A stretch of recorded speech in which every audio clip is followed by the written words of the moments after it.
1980களிலிருந்து உலக சுகாதார நிறுவனம் பல்வேறு ஆய்வுகளை நடத்திக்கிட்டே இருக்கிறாங்க. ஒவ்வொரு 5 வருடத்துக்கு ஒரு முறையும் அதில் ஆய்வுகளில் என்ன மாற்றங்கள் வருது என்பதை நமக்கு சொல்லிக்கிட்டே இருக்காங்க. அப்போது 2010 வந்த புத்தகத்தில் புதிதாக ஒரு கிரைட்டீரியாவை சேர்த்துருந்தாங்க. க்ரூகர்ஸ் ஸ்ட்ரிக்ட் கிரைட்டீரியா. அந்த கிரைட்டீரியான்படி பர்ஃபெக்டான விந்தணுக்கள் 4% இருக்கணும். அந்த ஃபில்டரை போட்ட உடனே 30%லேருந்து குறைந்தபட்சம் 4% அப்படின்னு. இது பல தம்பதிகளுக்கு ஒரு பயத்தை கொடுத்துருது. நிறைய பேர் அந்த பயத்தோடய வருவாங்க. இது 0 இருக்குது மார்ஃபாலஜி, எனக்கு குழந்தைய பிறக்காத அப்படின்னு. அது அந்த ஸ்ட்ரிக்ட் கிரைட்டீரியாவை அப்ளை பண்ணும்போது அப்படி வரும்.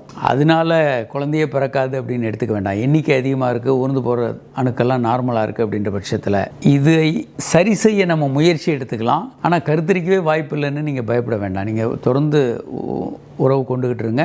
இன்கேஸ் அது இம்ப்ரூவ் ஆகலை, இயல்பான முறை, இயல்பான தாம்பத்திய உறவு, அடுத்து மருந்துகள் 2 பேரும் எடுத்துக்கிட்டு கருமுட்டை வெடிக்கிறதுக்கான மருந்துகள், விந்தணுக்களை இம்ப்ரூவ் பண்ணுறதுக்கான மருந்துகள் எடுத்து ஒரு 6 மாதம் 1 வருஷம் ட்ரை பண்ணலாம். அதுலேயும் கருத்தரிக்கலை, ஒரு 6 IUI பண்ணலாம். இதெல்லாம் கருத்தரிக்கலைன்னா அடுத்து அவங்க ICSI போன்ற முறைகளை பயன்படுத்தலாம்.